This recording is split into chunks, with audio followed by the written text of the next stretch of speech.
Hello everyone, I welcome you all to this newspaper analysis initiative.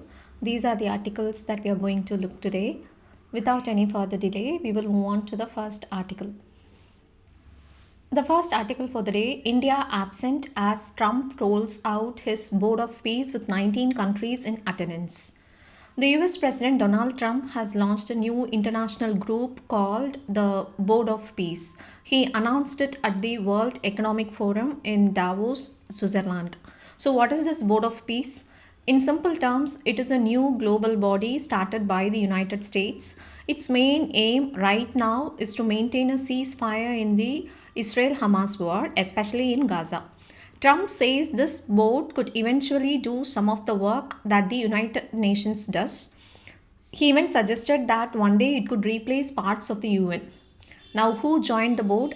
Trump claims 59 countries have agreed to join, but only 19 countries actually showed up at the launch event.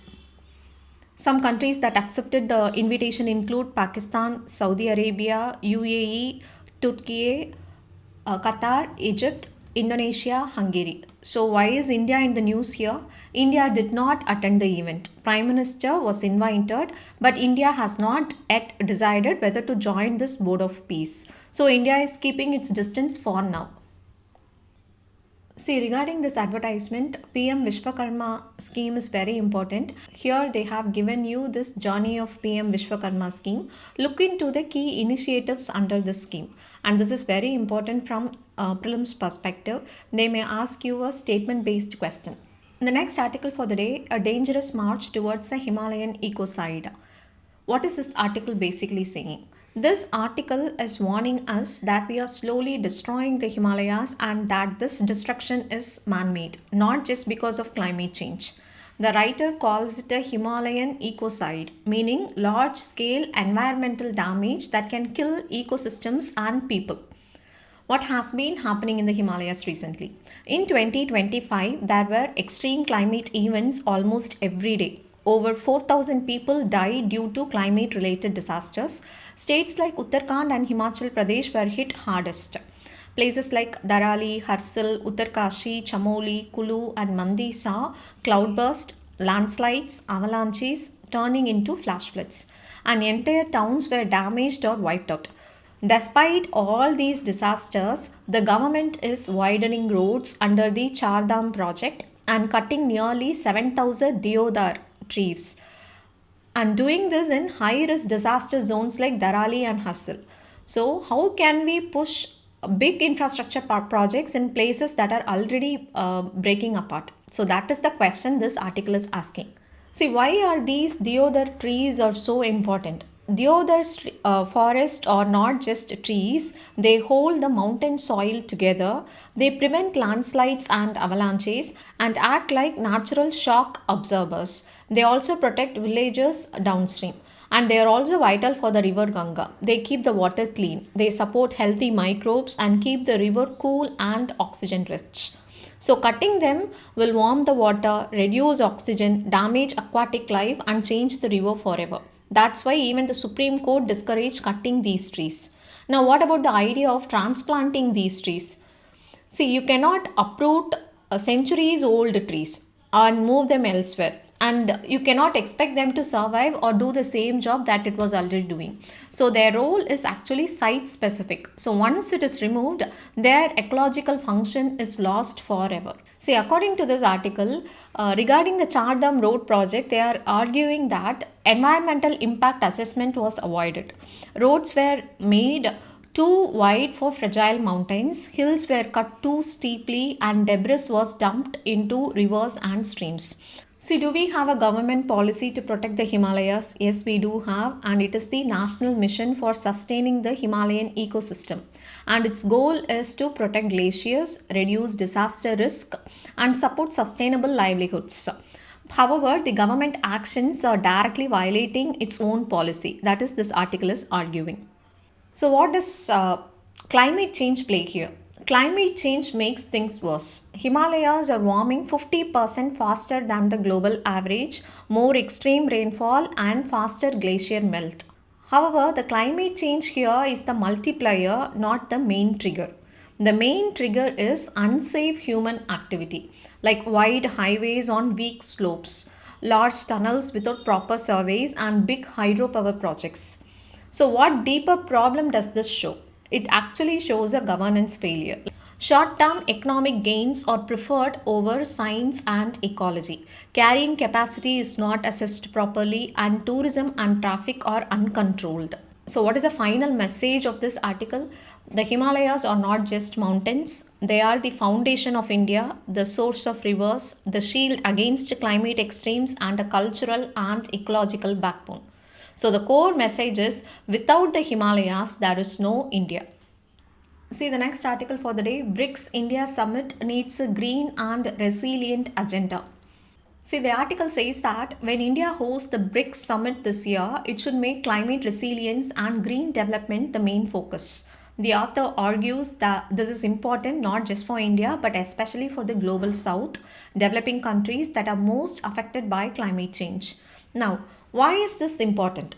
The world is going through a messy, divided phase. Like the United States is pulling away from climate action, climate change is being openly questioned or dismissed. The US is withdrawing from many international bodies, including climate related ones. Even Europe is slowing down on climate leadership due to internal pressures.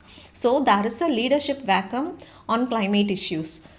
Now, why should BRICS care about climate change? All BRICS countries are already feeling climate impacts such as floods, heat waves, and storms damaging infrastructure, threats to health and livelihoods, pressure on fragile ecosystems like the Amazon and the Himalayas, and rising risk in coastal and river regions. So, climate change is not a Western concern, it is a shared BRICS problem. So, what role can BRICS play globally? BRICS can push for adaptation and resilience, not just emission cuts. Demand fairness and equity for developing countries. Protect development needs while addressing climate risk. See, the article notes that BRICS countries have already played key roles, like Brazil, Egypt, and the UAE have led major global climate conferences. BRICS helped prevent climate rules from blocking development. Why is climate finance so important here? Climate action actually needs money. The author says developing countries needs large scale climate finance. BRICS has already adapted a climate finance framework, but BRICS alone is not enough. So India should bring the World Bank and the International Monetary Fund into BRICS discussions. Without them, global climate finance cannot move, especially since the US is hostile to climate action. Private investors are pulling back from green investments. And why does India matter in this summit? India is hosting the BRICS summit. Seen as a leader of the global south and experienced in balancing geopolitics as shown during the G20 summit. So, India can push a green and resilient agenda, balance relation with the US while strengthening BRICS, and prevent China from dominating global green leadership.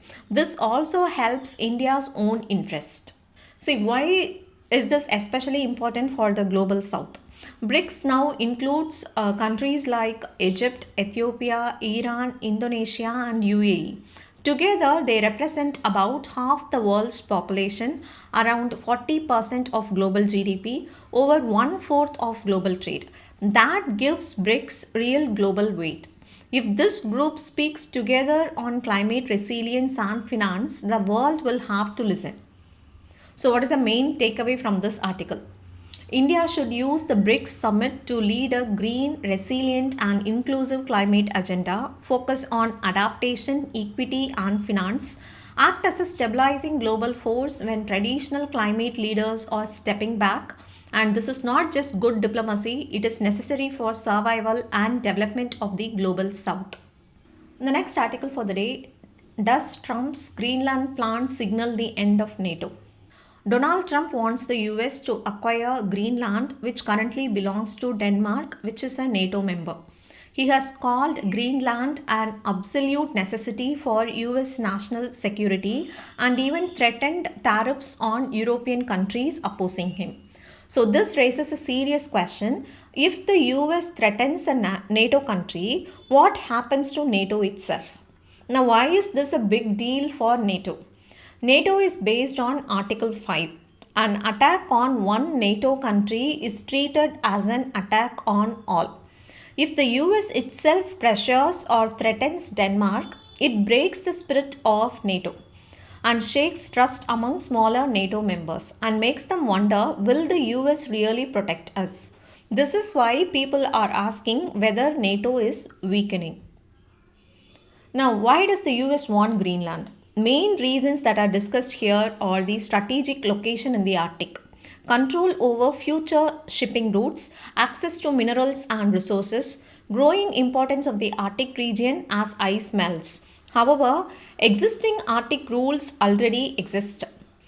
Other countries like Russia, Canada, Denmark already manage Arctic affairs. So the urgency around Greenland seems more political and strategic than necessary.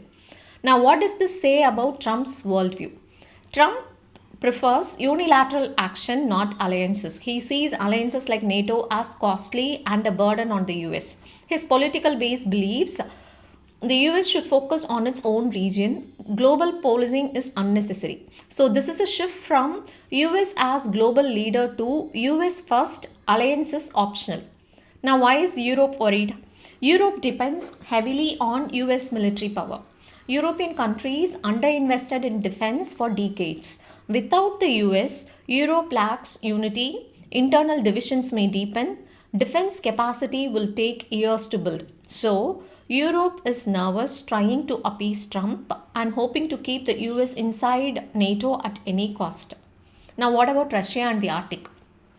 Russia is already the strongest Arctic power. It has ports, icebreakers, long term investments. A weaker NATO suits Russia. But a stronger US presence in the Arctic could also mean direct competition. So, Russia is watching carefully. So, the big takeaway from this article is NATO cannot survive without the US. Europe is not yet ready to defend itself alone. Trump's action make allies nervous. Trust within NATO is weakening. So, in simple terms, NATO may not formally end, but its unity and credibility are under serious stress. The next article for the day, the limits of household stability. India's economy looks stable from the outside, but household finances are slowly becoming fragile. Growth is continuing, consumption looks steady, but the stability is being propped up by household savings less and borrowing more. Now, why does India look comfortable at first glance? GDP growth is strong compared to many countries. Inflation is manageable. Household debt is not very high by global standards. RBI data shows no immediate debt crisis. So, on paper, things look fine. Now, what is the hidden problem here then? Households are earning unevenly, saving less, borrowing more to maintain consumption. So, in short, people are spending not because income are rising, but because credit is filling the gap. Now, is household debt already dangerous? Actually, not it. Household debt is about 41% of GDP, which is lower than many countries. There is no sudden debt explosion. But this number hides an important question: why are households borrowing? If borrowing is for assets or higher income, it's healthy. If borrowing is to manage daily expenses, it becomes risky. Now, what is credit being used for now? Increasingly, credit is acting as a cushion for weak incomes, not as a tool for asset creation. That means loans are replacing savings. Debt is replacing income growth. This slowly weakens household financial security. What do savings data show? Households still have more assets than liabilities, but net financial savings are falling and becoming unstable. New borrowing is eating into new savings. So, even if wealth looks fine overall, the buffer against shocks like job loss, illness, interest rate rise is shrinking. Now, why is this happening then? Because risk is shifting from the government to households. Governments are focusing on capital expenditure like roads, railways, and infrastructure, and spending on income support and transfers is limited. And states have little fiscal space due to pensions, salaries, and interest payments. So, growth is investment led, income volatility is not being smoothened, and households are expected to manage risks on their own. Now, why does this matter for the economy? Private consumption makes up about 60% of India's GDP. If incomes slow, jobs weaken, and interest rates rise, then households will cut spending sharply because debt funded consumption has no safety margin. And this can hurt demand, slow growth, and create a negative cycle. So, what is the key warning before budget 2026? An economy cannot stay stable if demand depends on households borrowing to survive. So, investment led growth is important, but it must be balanced with better income growth, more labor intensive jobs, and policies that raise disposable income. Otherwise, growth will continue on the surface, but household resilience will erode underneath. The next article for the day, question of first phase of census notified. So, who issued this notification? The Registrar General and Census Commissioner of India. It was published in the official gazette. This makes the process legally valid. Now, what is this first phase about? This is called house listing and housing census. It focuses on houses, households, basic living conditions, amenities, and asset. It is not the population or caste count yet.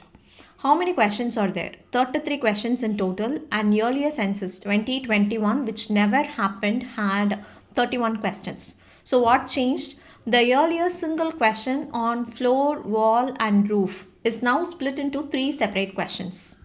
So, what kind of questions will be asked? In simple terms, questions cover about the house, like building number and house number, material used for floor, wall, and roof, condition and use of the house, about the household.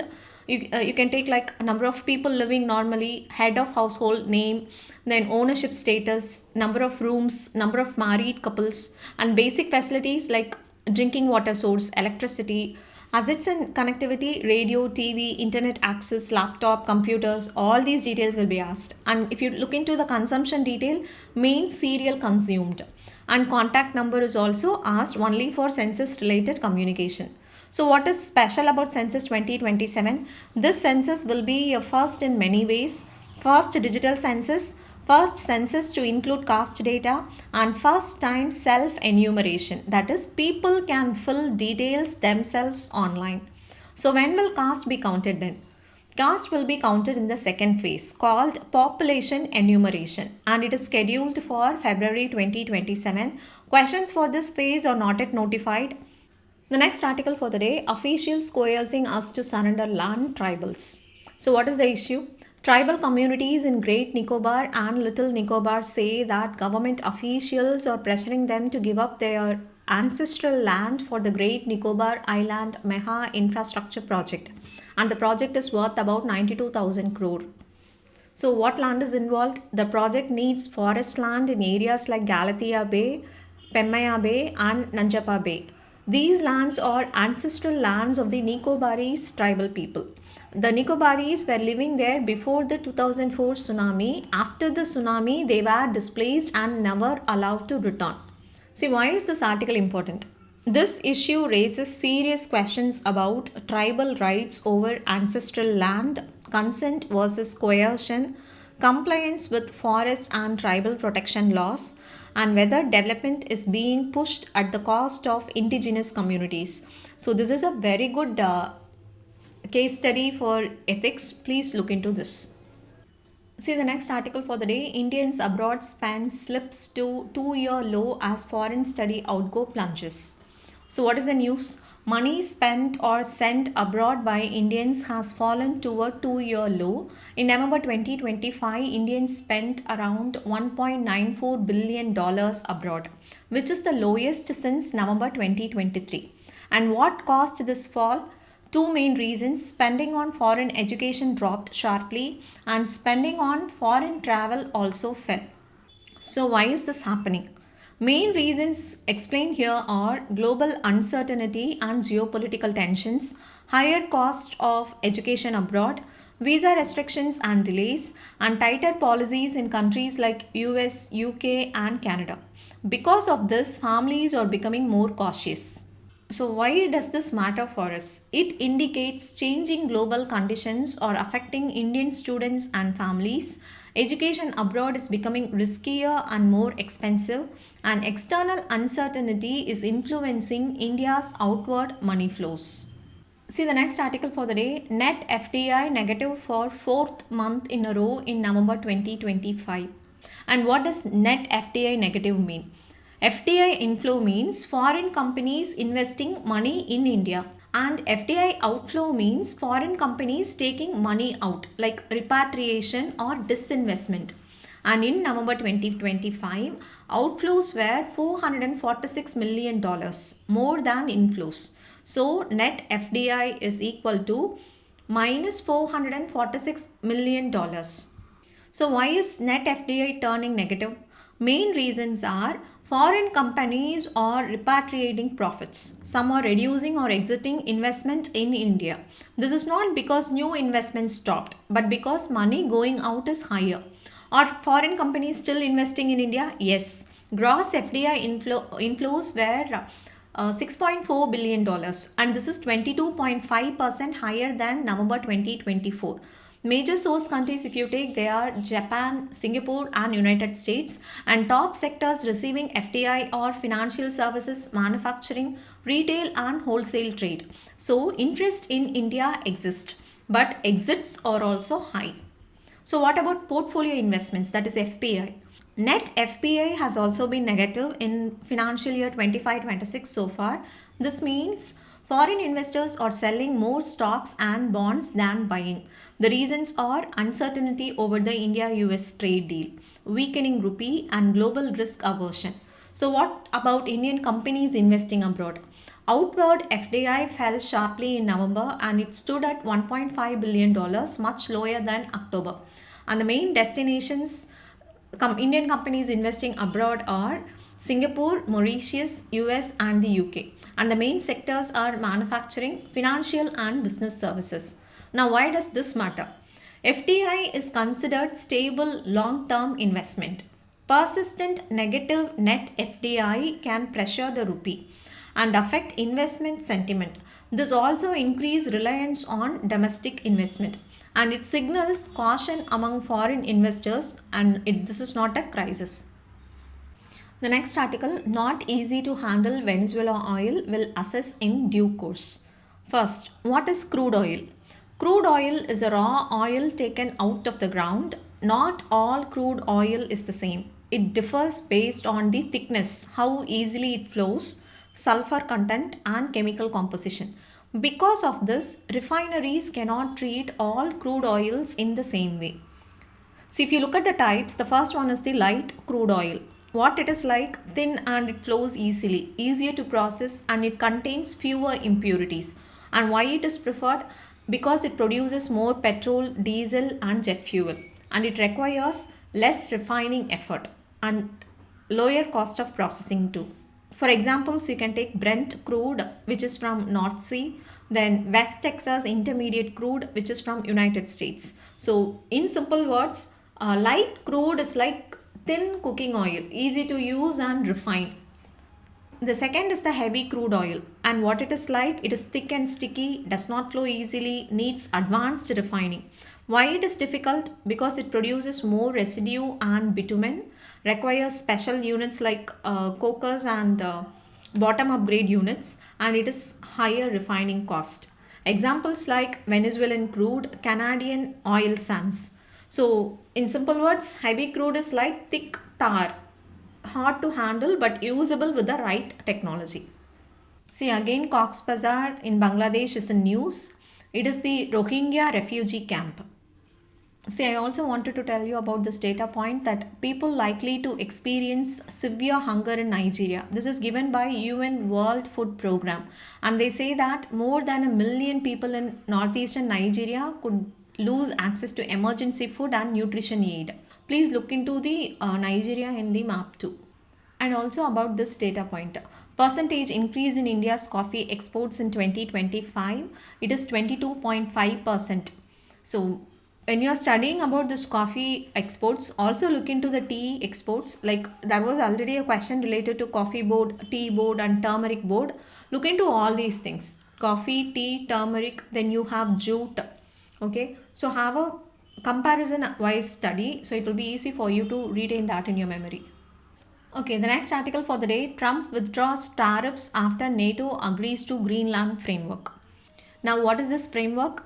Exact terms are not public yet. It likely involves NATO's role in Greenland, Arctic security coordination, and missile defense. That is a golden dome system. And importantly, US President said he will not use force to take Greenland, and the talks will continue. See, the next important article for the day is India European Union to ink new pact on defense and security. So, what is the news here? This India and the European Union will sign a new defense and security partnership next week, and this will happen during the visit of top EU leaders to India for the India EU summit and Republic Day celebrations. So, what will this new pact cover then? The agreement will focus on maritime security, cyber security, counter-terrorism, and sharing security related information. See, once this pact gets signed, we will look into the nitty-gritties and details of that pact. Right now, this is more than enough. See, the last article for the day is Asia Pacific on track towards elimination of malaria by 2030. The World Malaria Report 2025 shows some encouraging signs. Like malaria cases in Asia Pacific fell from about 9.6 million to 8.9 million. Big improvements came from Pakistan, Cambodia, Laos, and Vietnam. And some countries have already eliminated malaria, like Sri Lanka, China, and Timor Leste. This proves that malaria elimination is possible with strong political will and steady action. Then, what is the problem? There are three major concerns, like the progress is uneven because some countries are doing very well, others are seeing plateauing or rising cases. The second is drug resistance is rising. Artemisinin based medicines are the main treatment for malaria. Resistance to these drugs is increasing in some parts of the world, and this is a serious global threat. The third is funding is falling.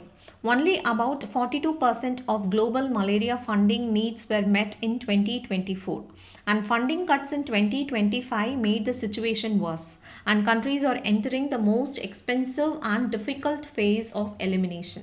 Now, what about India's target? India aims for zero indigenous malaria cases by 2027, which is earlier than the global 2030 goal. Experts say the target is ambitious but achievable. India made strong progress after 2015. Many districts already report zero transmission, but progress has slowed in some regions. Now, malaria is concentrated in 5 states and northeastern India. So, India is currently off track but can recover with focused effort. So, what needs to change to reach elimination? Experts say three big shifts are needed. The first is surveillance must come first. Second, focus on remaining hotspots. Third, stable and long term funding. What about malaria vaccines? Two vaccines exist now. One is RTS-S, the other is R21.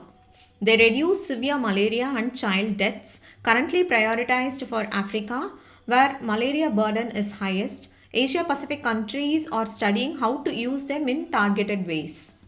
Okay, that's all for today. Thank you all for joining.